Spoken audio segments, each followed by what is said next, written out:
Film ini mengisahkan perjuangan seorang gadis tunarungu yang diincar oleh psikopat saat dia hendak menjemput ibunya dan tidak sengaja menjadi saksi dari pembunuhan seorang gadis. Semoga alur cerita kali ini bisa menghibur kawan-kawan semuanya.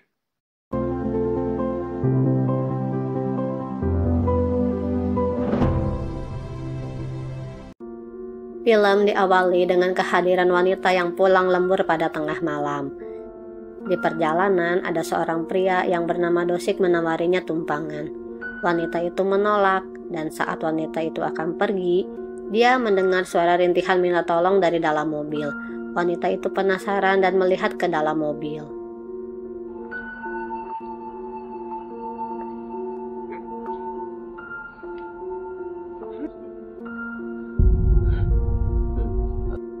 Dan ternyata suara rintihan minta tolong itu adalah ulah Dosik untuk memancing si wanita datang ke mobil.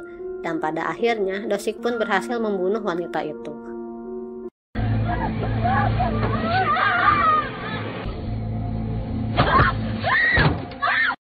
Dia pun menelepon polisi dan berpura-pura menjadi saksi atas pembunuhan oleh pekerja asing. Dan anehnya, polisi langsung saja percaya kepada Dosik. Di tempat lain, wanita bernama Sojung akan bersiap-siap untuk pergi berkencan, dan kakaknya yang bernama Jontak memintanya untuk tidak pulang larut malam. Dan dia adalah seorang polisi. Dia sangat ketat menjaga adiknya. Saat malam hari, wanita bernama Kyungmi menunggu ibunya pulang bekerja. Sekedar info, Kyungmi dan ibunya, mereka berdua ibu dan gadis tunarungu. Karena mereka tunarungu, mereka tidak mendengar saat ada motor melaju dengan sangat kencang, yang hampir saja menabrak ibu Kyungmi, dan mereka berencana akan berlibur ke Pulau Jeju.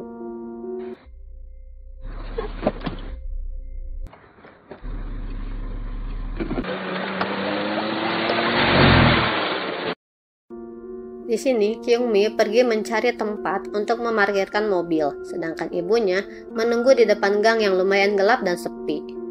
Mereka tidak sadar psikopat Dosik ada di sana. Dosik menargetkan ibunya Kyungmi. Perlahan, Dosik mendekati ibunya Kyungmi. Tapi saat Dosik akan membunuh ibunya Kyungmi, tiba-tiba Sojung datang. Dia baru pulang dari kencannya itu. Dan Dosik berubah pikiran, dia memutuskan untuk memilih membunuh Sojung.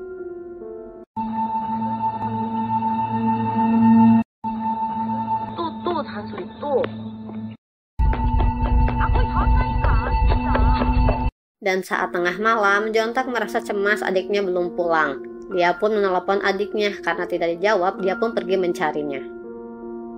Kembali ke Dosik, saat selesai membereskan Sojung, dia pun kembali mengincar ibu Kyungmi.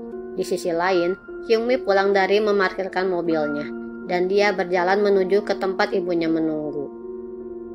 Kyungmi tidak sengaja melihat sepatu hak putih dan mendengar suara rintihan minta tolong dari arah gang yang gelap. Di sana terlihat Sojung terluka parah. Saat Kyungmi hendak menolong, tiba-tiba Dosik datang dan menubruk Kyungmi. Sojung pun menolong Kyungmi dan itu kesempatan Kyungmi untuk kabur.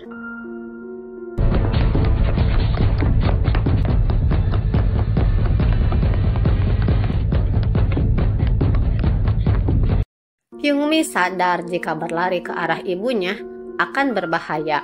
Kyungmi pun berlari ke arah parkiran mobil. Di sana, Dosik kesulitan mencari Kyungmi. Tapi pada saat Kyungmi membuka kunci pintu yang sudah berkarat untuk kabur, suaranya membuat Dosik mengetahui keberadaan Kyungmi.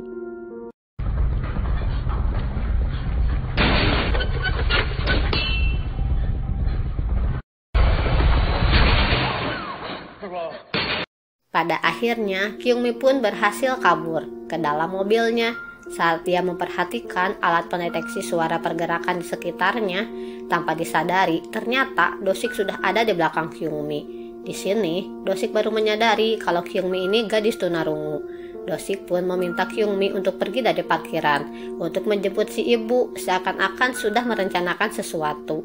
Kyungmi pun tanpa pikir panjang langsung tancap gas sehingga Dosik kaget dan langsung menginjak rem yang membuat Dosik terpental.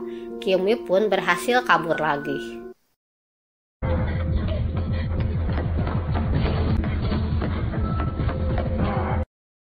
Aksi kejar-kejaran pun terjadi dan hampir saja Kyungmi tertangkap. Untungnya, Dosik terjatuh karena menginjak sepatu Sojung. Kyungmi pun terus berlari dan menekan tombol darurat yang ada di tiang listrik. Tombol ini langsung terhubung ke kantor polisi setempat.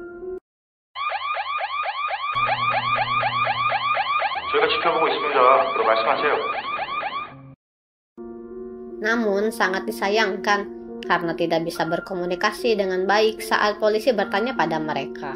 Dan tiba-tiba Dosik datang dengan setelan yang rapih. Di sini Kyungmi tidak tahu bahwa psikopat yang tadi mengejarnya adalah si Dosik. Karena pada saat mengejar Kyungmi, Dosik memakai topi dan masker. Dosik juga berpura-pura mencari adiknya dan menyebutkan ciri-ciri yang sama seperti Sojung. Kyungmi pun menjawab kalau dia bertemu dengan wanita itu tidak jauh dari sana. Dosik pun meminta diantarkan ke sana. Walaupun ibunya sempat melarang, namun Kyungmi masih ingin membantu. Akhirnya mereka bertiga pergi bersama. Saat perjalanan, tiba-tiba ada polisi yang datang. Mereka pun mengecek keberadaan Sojung, tapi Sojung telah menghilang. Kyungmi pun meminta untuk mengecek CCTV, tapi sayang anak-anak nakal sudah merusak CCTV, sehingga tidak ada bukti dari pernyataan Kyungmi.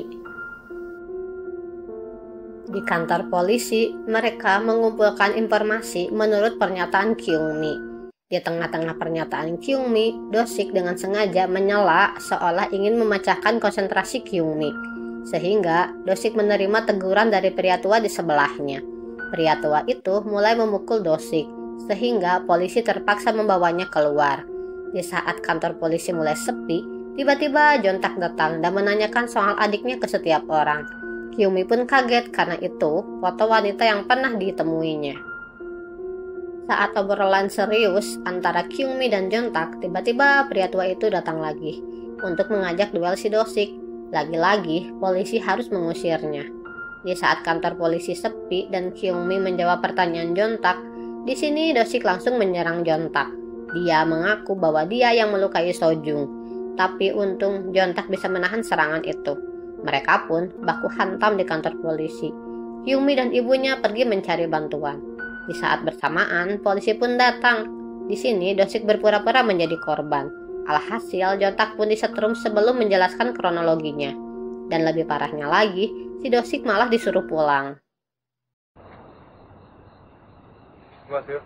동생이 얼마나 걱정되면 저러겠어요.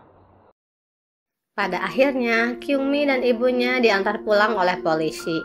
Dan di saat mereka sudah tenang, tiba-tiba pendeteksi suara berbentuk lampu yang bisa menyala terang dan boneka berbentuk kelinci yang akan menepuk simbalnya saat ada pergerakan suara yang menandakan ada orang yang datang. Mereka pun was-was dan panik karena tidak mungkin ada tamu di tengah malam.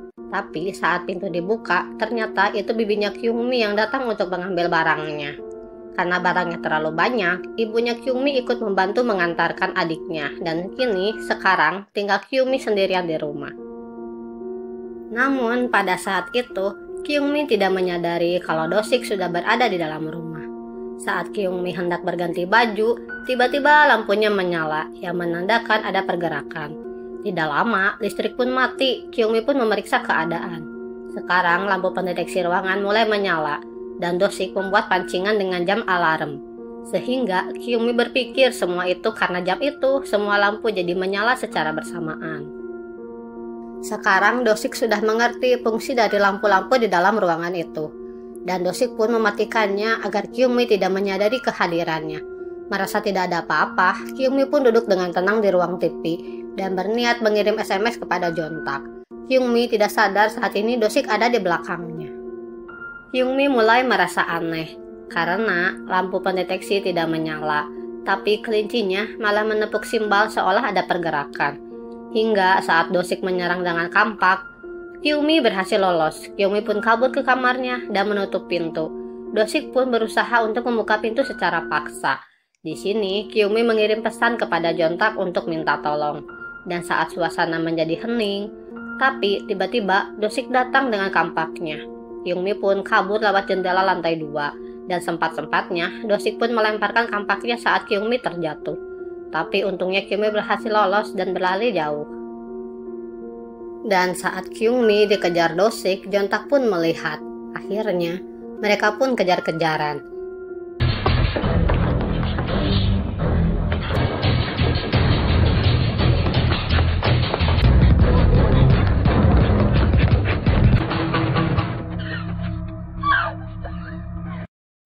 dan pada akhirnya Kyungmi berlari ke arah jalan buntu.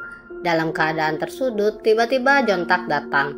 Tapi di sini Dosik mengancam akan bunuh diri. Karena masih membutuhkan Dosik, Jontak tidak bisa apa-apa. Dosik pun memberi pilihan antara menyelamatkan Kyungmi atau adiknya. Di sini Jontak pun bingung. Namun pada akhirnya Jontak memilih menyelamatkan adiknya. Dia pun meminta maaf pada Kyungmi. Ternyata Jontak ini ditipu. Alamat yang diberikan ternyata rumahnya Kyungmi, dan Jontak pun bertemu ibunya Kyungmi yang baru pulang. Jontak menelepon Dosik dan memarahinya. Momen ini dimanfaatkan Kyungmi untuk mengambil pasir yang ada di dekatnya dan dilemparkan ke wajahnya Dosik. Kyungmi pun berhasil kabur. Ibunya Kyungmi dan Jontak pergi ke tempat Kyungmi, namun di sana sudah tidak ada siapa-siapa. Saat dalam perlarian, Kyungmi melihat Sojung keluar dari mobil Dosik. Saat mereka bersembunyi, psikopat Dosik mulai mendekat. Mereka berencana Kyungmi akan memancing Dosik dan Sojung menelepon kakaknya untuk meminta tolong. Kyungmi pun mulai memancing Dosik, berteriak dan memukul pintu sebuah toko. Namun dia tidak sengaja menekan tombol darurat.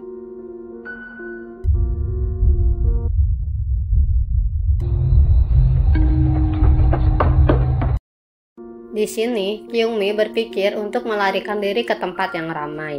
Di tempat lain, ibunya Kyungmi dan Jontak berhasil menemukan Sojung. Sojung bilang bahwa Kyungmi dikejar-kejar oleh Dosik ke arah kota. Di sana, Kyungmi masih berlarian di tempat yang ramai. Dia juga sempat meminta tolong pada orang-orang. Tapi dikarenakan sulitnya berkomunikasi dan dia masih memegang pisau, orang-orang jadi menghindarinya. Dosik pun memanfaatkan momen ini dan berpura-pura bahwa Kyungmi itu adiknya yang depresi. Di sini Kyungmi pun sadar akan situasinya. Dia pun berpikir lebih baik kabur saja. Di saat Dosik kelelahan mencari Kyungmi, tiba-tiba ada beberapa tentara yang membawa kembali Kyungmi yang bersembunyi karena mereka menyangka Kyungmi dan Dosik adalah kakak beradik. Di gang yang gelap dan sepi, Dosik pun bersiap membunuh Kyungmi. Tapi tiba-tiba Jontak datang dan menghajar Dosik, dan terjadilah pertarungan.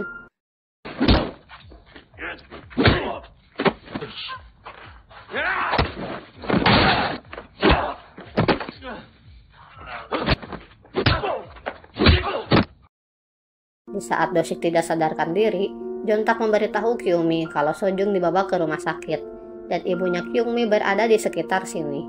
Tanpa mereka sadari, Dosik mendengarkannya, karena dia hanya berpura-pura pingsan. Dosik pun mulai menyerang Jontak, sampai akhirnya dia tumbang. Dosik yang mengetahui ibunya Kyungmi ada di sekitar sini, dia berencana untuk membunuh ibunya Kyungmi.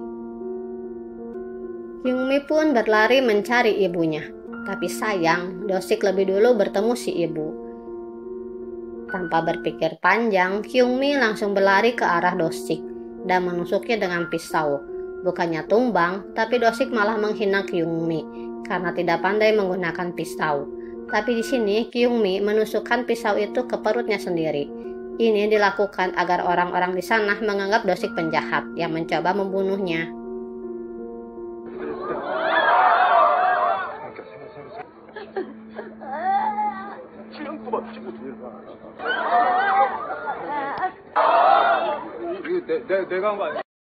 Polisi pun datang untuk menangkap Dosik, tapi Dosik masih bisa melawan polisi itu. Di saat Dosik tersudut, Kyungmi memberikan senyuman sinis sebagai bentuk ejekan untuk Dosik. Dosik yang tidak bisa menahan emosi, dia hampir menghampiri Kyungmi. Jadi terpaksa salah satu polisi menembak kaki Dosik.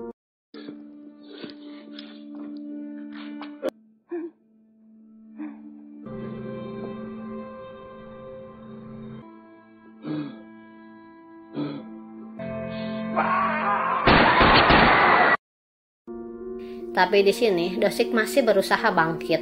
Namun acungan jari tengah Kyungmi membuat Dosik bertambah emosi, sehingga dia ditembak berkali-kali oleh polisi.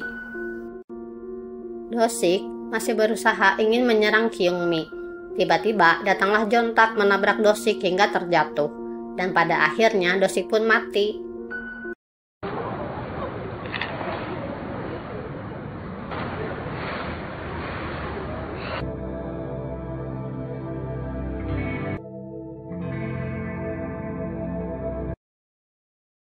Di akhir cerita, Kyungmi dan ibunya pergi ke Pulau Jeju seperti rencana mereka. Tidak lama, Sojung dan Jontak pun datang. Mereka bersenang-senang di pantai bersama seperti keluarga. Terima kasih sudah menonton dan maaf ya jika masih ada yang kurang. Annyeong.